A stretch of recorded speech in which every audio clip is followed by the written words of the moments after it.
Bienvenidos a la clase de fisiología. En este video vamos a hablar sobre la digestión de lípidos en rumiantes.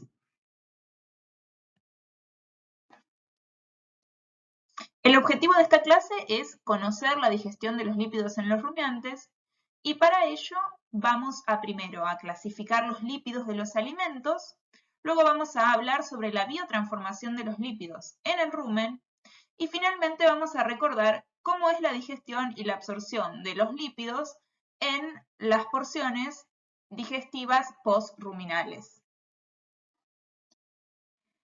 Los lípidos presentes en los alimentos ofrecidos a los rumiantes se pueden clasificar en dos tipos principales.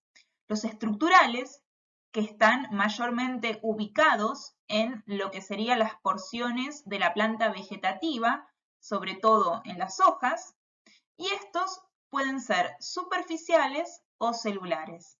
Dentro de los superficiales tenemos a las ceras y las cutinas que no carecen de una importancia nutricional. Dentro de los lípidos celulares de los forrajes verdes están los fosfolípidos y los galactolípidos. Estos lípidos principalmente se encuentran formando, por ejemplo, la membrana celular de organelas como los cloroplastos, que están muy presentes en las hojas de los forrajes verdes.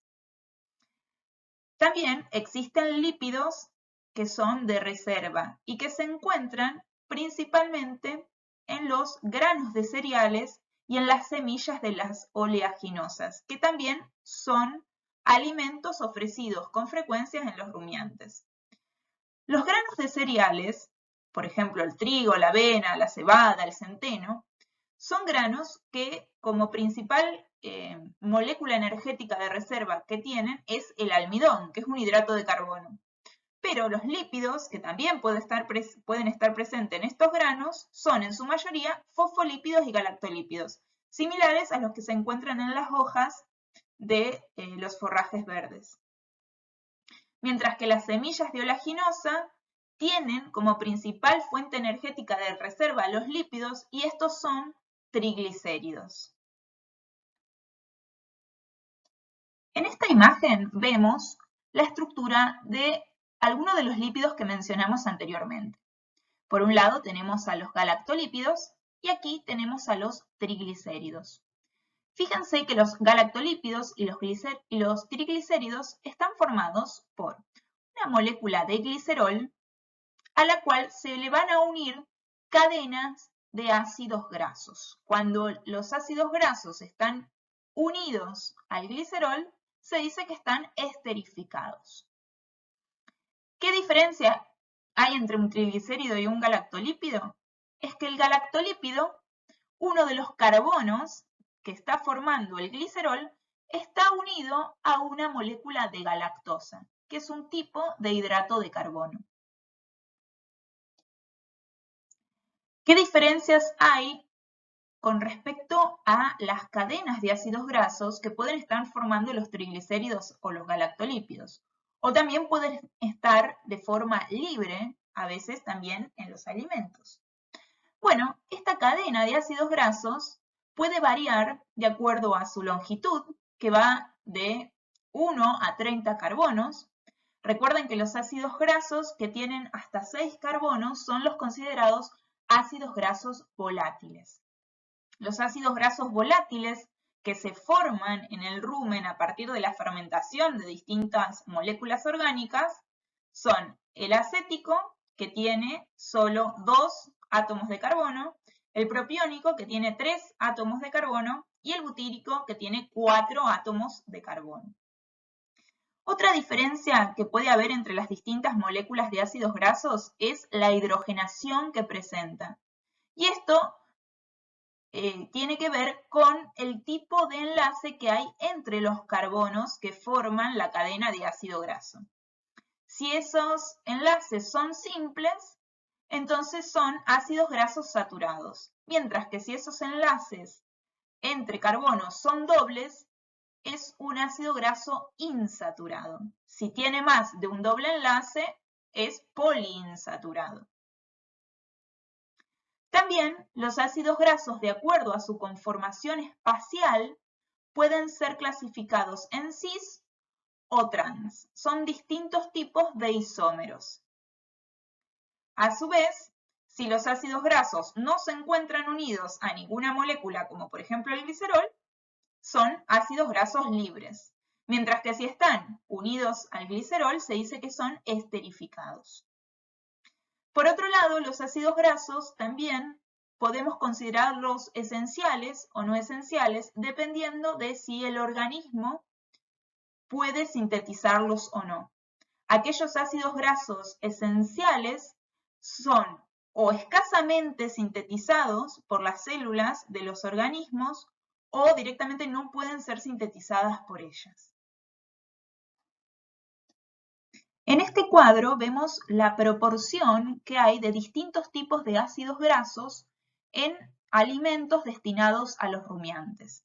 Tenemos por un lado forrajes, que pueden ser forrajes verdes o henificados, como el ryegrass, la alfalfa, un heno de gramínea y un heno de alfalfa. Y además tenemos la semilla de soja, que es una oleaginosa. Por lo tanto, el porcentaje de extracto etéreo, que vendría a representar la fracción de los lípidos de los alimentos, en una semilla de oleaginosa como la soja, es alta, puede llegar hasta un 40% del total de la materia seca de este tipo de alimento. Mientras que en los pastos no llega a alcanzar el 10% total de la materia seca. Sin embargo, tanto en las plantas como en las semillas, vemos que hay una gran proporción de ácidos grasos poliinsaturados. ¿Cómo es esta nomenclatura? Acá dice 18, esto quiere decir que es un ácido graso de 18 carbonos y este número 2 representa el número de doble enlace que tiene ese ácido graso.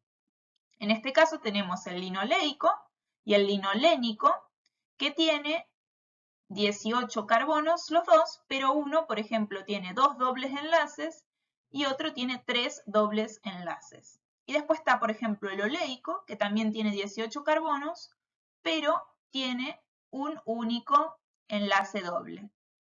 También está presente el esteárico en menor proporción, que es un ácido graso también de 18 carbonos, pero que no tiene doble enlace en su cadena. Y el palmítico es de 16 carbonos sin doble enlace. La importancia de que los alimentos de origen vegetal tengan gran proporción de ácidos grasos poliinsaturados radica en que estos ácidos grasos poliinsaturados son además esenciales, ya que no pueden ser sintetizados por el organismo y por lo tanto deben ser incorporados en la dieta.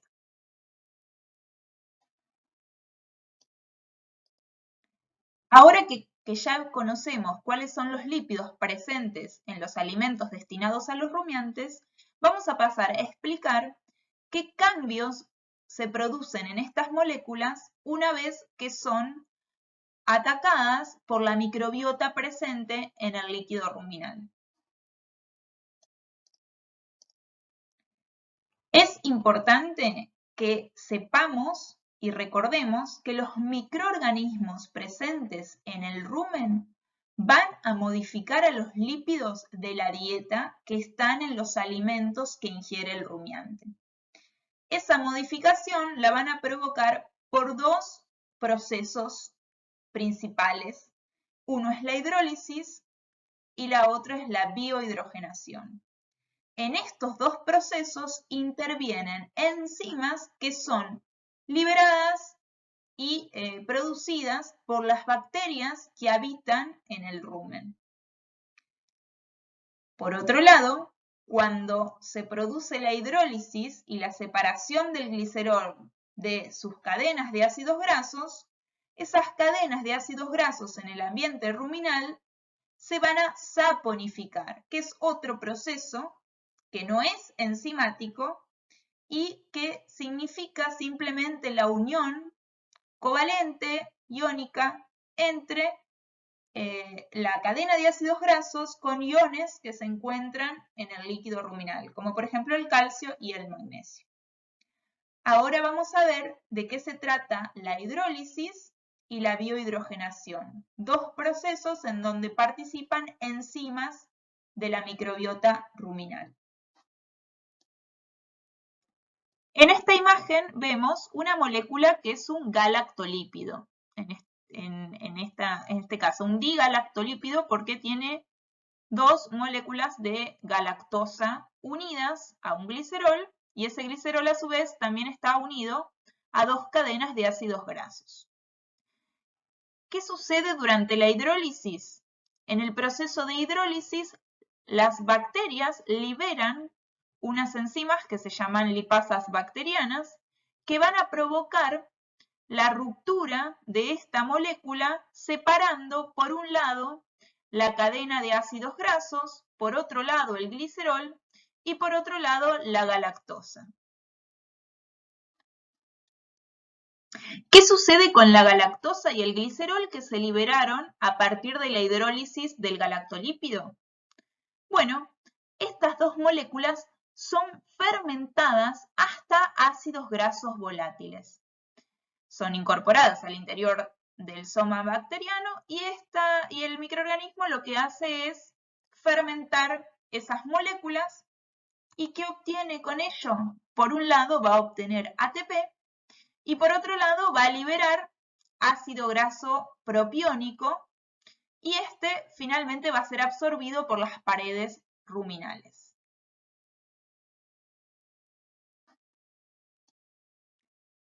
¿Qué sucede con las cadenas de ácidos grasos que fueron liberadas a partir de la hidrólisis de los triglicéridos o los galactolípidos?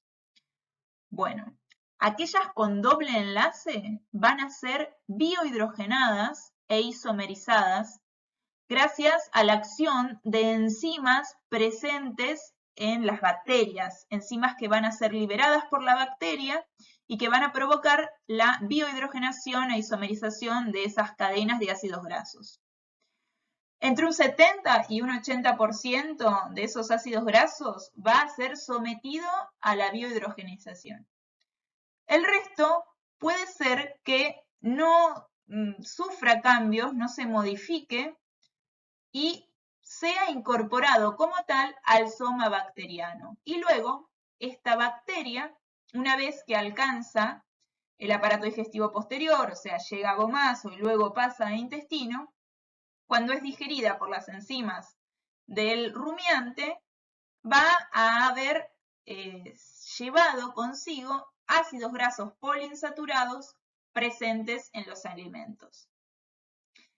Ya sea que hayan sido hidrogenados e isomerizados o no, todas las cadenas de ácidos grasos que se encuentran en el rumen van a ser saponificadas. Esto quiere decir que se van a unir a un catión y de esa forma llegan luego a gomazo y a intestino. ¿En qué consiste el proceso de biohidrogenación?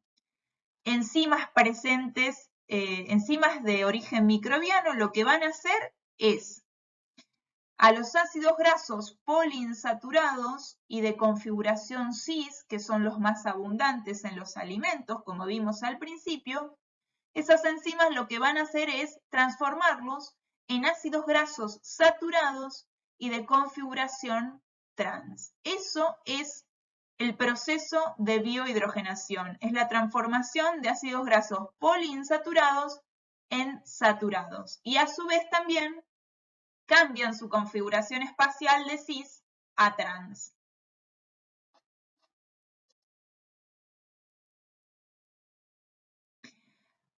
Acá vemos una molécula de ácido linolénico, que recordemos, era uno de los ácidos grasos esenciales presentes en los alimentos que tiene 18 carbonos y 3 doble enlaces.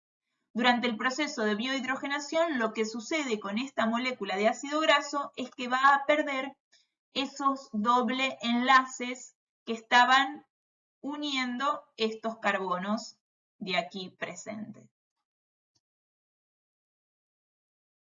¿Qué sería la isomerización? La isomerización es que un ácido graso que tiene una configuración cis espacialmente, tiene una cadena de con esta estructura.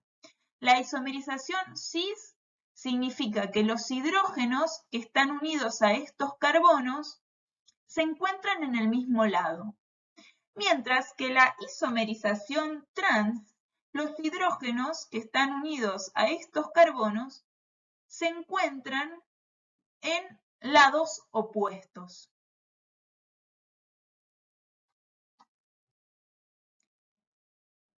Esta figura ayuda a entender un poco qué es este proceso de biohidrogenación e isomerización al cual son sometidas las moléculas de ácidos grasos en el rumen, debido a la acción de las enzimas microbianas.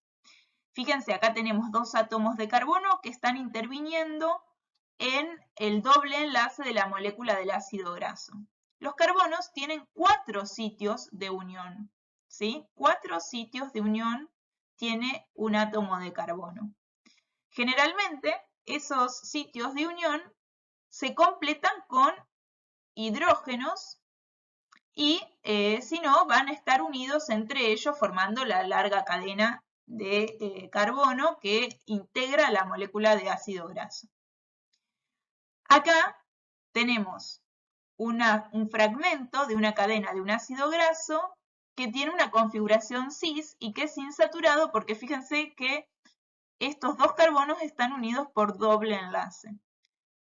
El resto de los sitios de unión del carbono, uno va a estar unido a otro carbono que estaría aquí, y el cuarto sitio de unión está unido a moléculas de hidrógeno. Si esas moléculas de hidrógeno se encuentran del mismo lado, entonces la configuración es cis. Pero si las moléculas de hidrógeno se encuentran en lados opuestos, la configuración de ese ácido graso es trans. Es una configuración espacial diferente. Sin embargo, tiene el mismo número de doble enlace y el mismo número de carbono. Ahora fíjense, si estos dos carbonos se sueltan un doble enlace, va a quedar un enlace libre del carbono que se va a tener que unir a algo. En el proceso de biohidrogenación, esa unión libre que queda de los carbonos se une a hidrógeno. Se hidrogeniza, digamos, la molécula de ácido graso. Y ya no tiene más doble enlace, sino que pasa a ser un ácido graso saturado.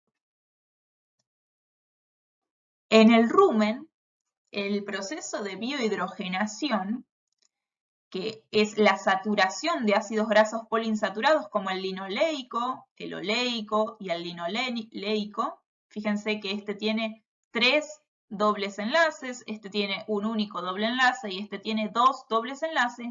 Genera a su vez compuestos intermedios que también pueden acumularse aquí en el rumen y pueden llegar a ser absorbidos posteriormente en duodeno si es que escapan al proceso de biohidrogenación y no llegan a saturarse completamente hasta ácido graso esteárico, donde vemos aquí que no tiene doble enlace. Esos compuestos intermedios que se forman del proceso de biohidrogenación son el ácido ruménico y el ácido basénico, que como ven acá también pasan de configuración cis a trans. ¿Qué pasa con estos ácidos grasos ruménico y basénico? Son los ácidos linoleicos conjugados, así también se los conoce.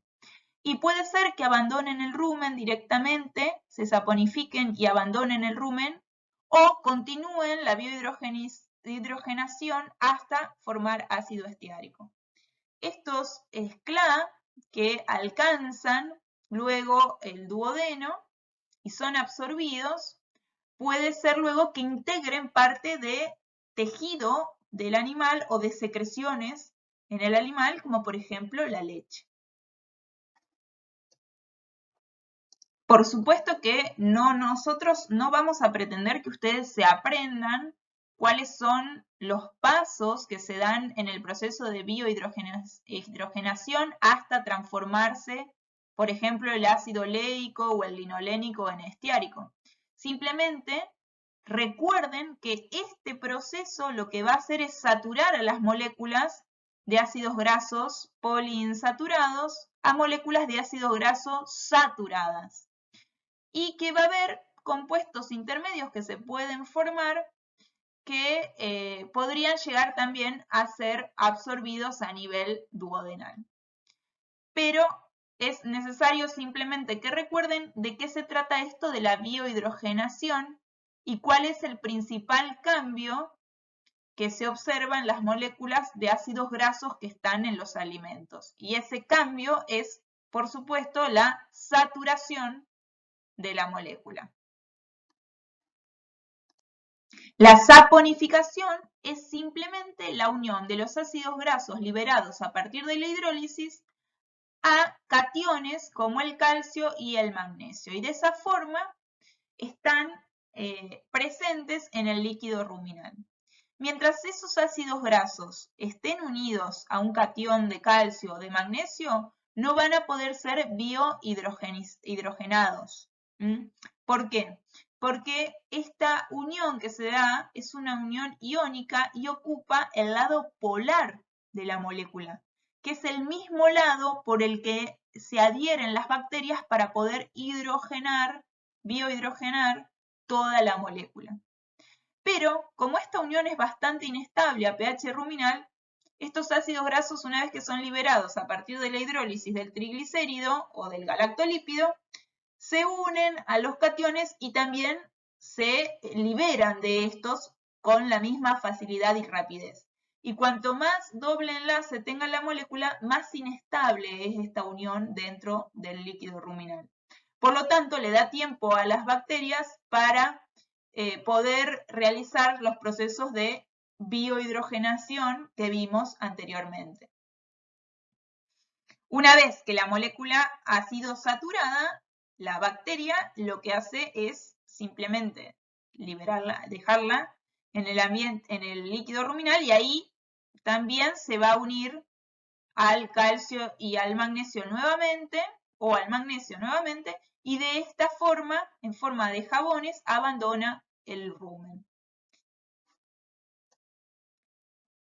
¿Por qué las bacterias se toman este trabajo de procesar a los lípidos, a la parte de la molécula de ácido graso?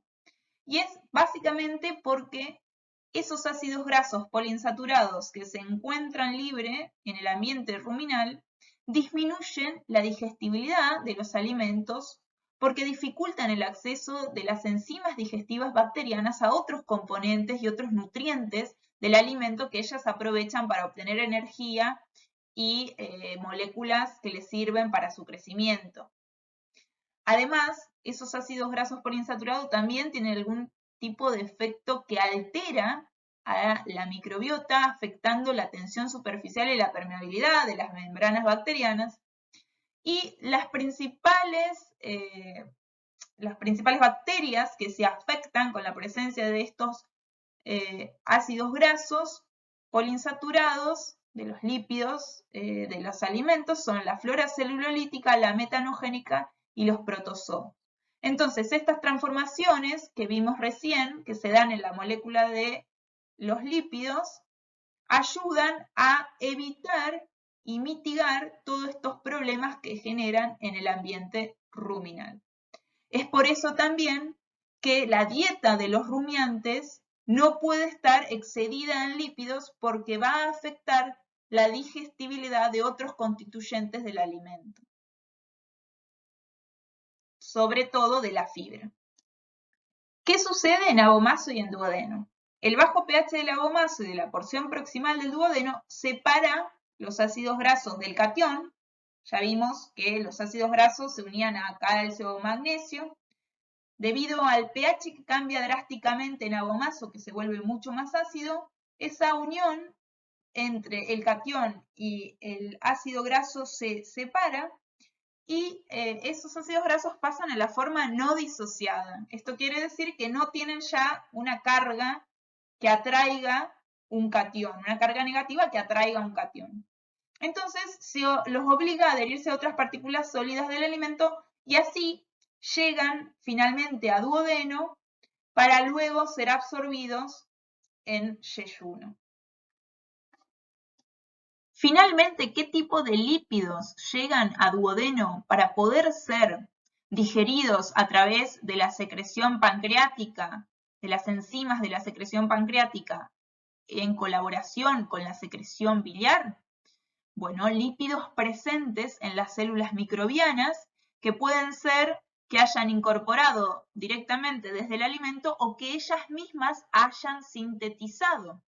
Las bacterias se caracterizan por sintetizar ácidos grasos de cadenas ramificadas y además de cadenas de número impar de carbono.